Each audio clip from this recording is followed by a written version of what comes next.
Hello everyone, my name is Charles. Today I'm going to talk about our work, a multi-tenant framework for cloud container service.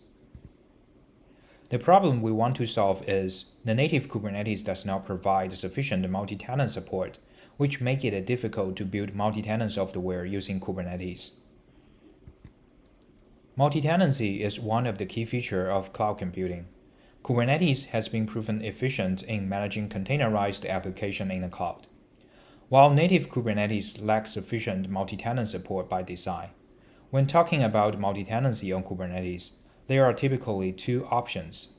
We can divide a large physical node pool into smaller ones by tenants, and set up Kubernetes on each small pool. This approach provides strong isolation, but tenants cannot share computing resources with each other, which results in low resource utilization. Another option is using the namespace to isolate tenants from each other. This approach allows users to share an underlying resource pool, but can only provide limited isolation and cause several problems. First, performance interference.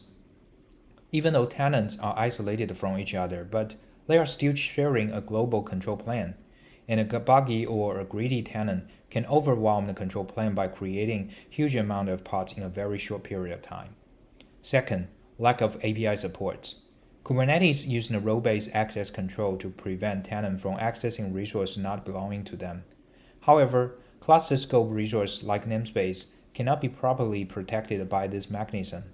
For example, the list API call cannot filter the result based on the tenant's identity. If tenants have been granted permission to list the namespace, they will be able to see all the namespace on the cluster, which may contain sensitive information of other tenants. Third, management inconvenience. Since Kubernetes does not provide a proper mechanism to protect cluster scope resource, tenants cannot freely create cluster scope resource like namespace, cluster role, custom resource definition, and webhooks. In order to install them, tenants usually need to negotiate with the cluster administrator.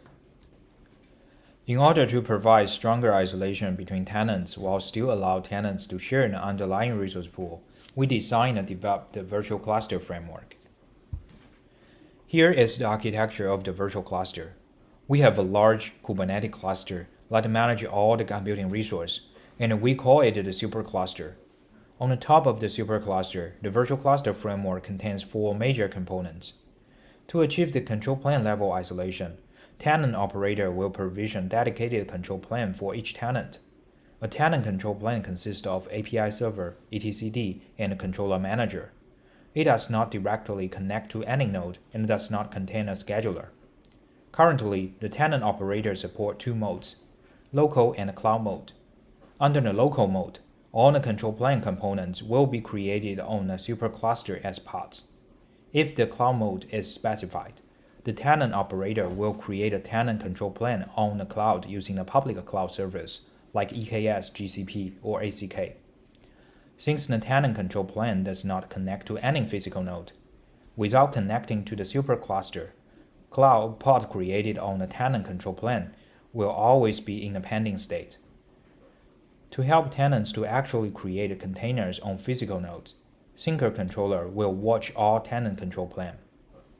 Once it perceives that there is a new pod created on a tenant control plane, it will populate the same pod object on the supercluster, and the scheduler of the supercluster will schedule the pod to a proper physical node. Once the pod is up and running, the Syncer controller will synchronize the pod status back to the tenant control plane and create a virtual node object on the tenant control plane.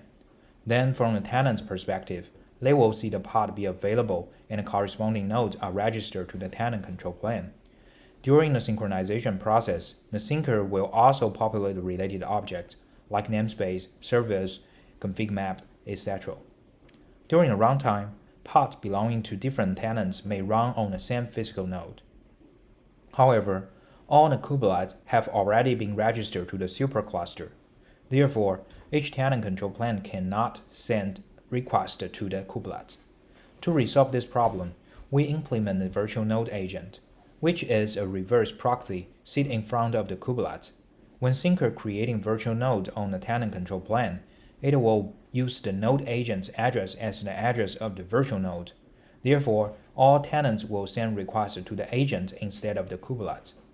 The node agent will deserialize the request destination address before passing a request to the kubelet, and the kubelet will be able to send a request to the corresponding pods. In Kubernetes, the service routing policy is enforced by a kube proxy daemon on each node, which updates the host IP table whenever the service endpoints are updated. In virtual cluster, we use VPC to isolate the tenant's network. Therefore, the existing routing mechanism will not work. To support the service routing, we enhance the kube proxy by letting it to directly inject the IP table rules to each pod instead of the host. As we can see, the sinker controller may be the potential bottleneck of the system. To evaluate the potential latency or overhead introduced by sinker, we compare the virtual cluster with the native Kubernetes and consider the scenario of up to 100 tenants creating up to 10,000 pods concurrently. Here are the average pod creation latency and the pod creation throughput. As we can see, the average pod creation latency of the virtual cluster is 7.82 seconds compared to 1.56 seconds on the native Kubernetes, which is moderate, considering creating containers on nodes can usually take tens of seconds to minutes. For the throughput, even though virtual cluster introduced around 21% throughput degradation, using one sinker still achieves sustainable throughput regardless of the number of tenants and the number of pods.